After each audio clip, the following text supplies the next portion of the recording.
नीट पेपरफुटी प्रकरणातील आरोपी शिवराज मोटेगावकरांचे नवनवे कारनामे आता समोर येत आहेत. लातूरमध्ये मोटेगावकरांनी बेकायदेशीररित्या 8 भूखंड खरेदी केल्याची धक्कादायक माहिती समोर आली आहे.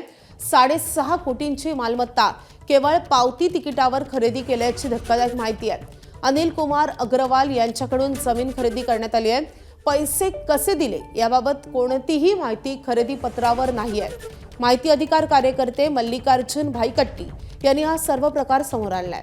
मात्र अनेक वर्षांपासून याबाबतचा पाठपुरावा करून देखील राजकीय हस्तक्षेपामुळे यावर त्यावेळी निर्णय झालेला नाही. उद्योग भवन परिसरामध्ये जागा विक्री करता येत नाही, हस्तांतरित होतही नाही. असं असतानाही शिवराज मोटेगावकरनं या ठिकाणी 8 प्लॉट खरेदी केलेत. बेकायदेशीर भूखंडाला मनपाचं संरक्षण असल्याचे चित्र आहे.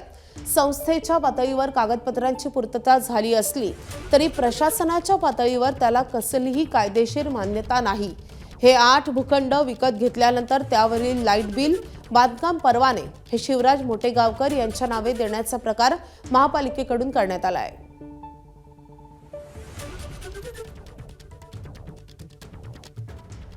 एकूण आता शिवराज मोटेगावकरांचे या भागामध्ये किती प्लॉट्स आहेत?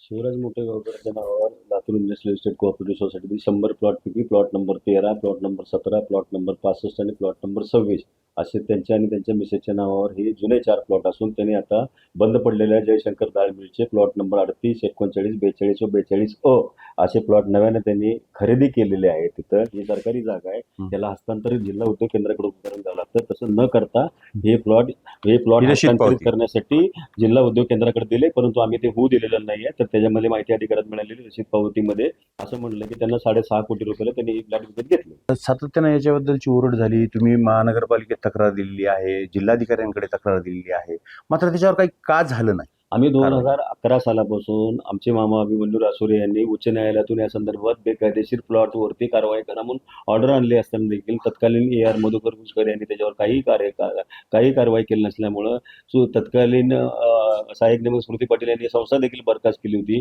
आमचा कोणाचाही विचार न घेता तत्कालीन सहकार मंत्री सुभाष देशमुख साहेबांनी याचा प्रशासकही उठवला. इंडस्ट्रियल इस्टेटमध्ये एवढी प्रशासनाची तारांबळ उडते आहे.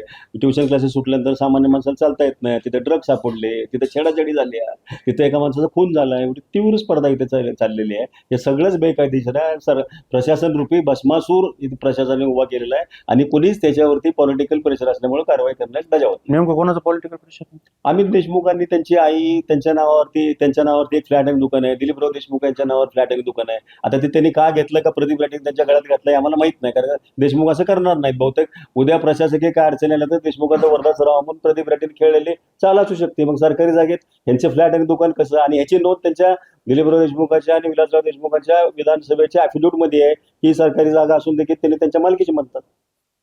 बरं, आता नेमकी तुमची काय मागणी आहे? आमची मागणी अशी की बेकायदेशीर काम करणारे, प्रोडक्शन सोडून बेकायदेशीर काम करणाऱ्या लोकांचे सगळे प्लॉट काढून घेऊन गरजू लोकांना ते प्लॉट वापरायला देण्यात यावे. हे शासनाने त्याचं नवीन धोरण करावं अथवा हे प्लॉट शासनाने जप्त करून आपल्या ताब्यात घ्यावे.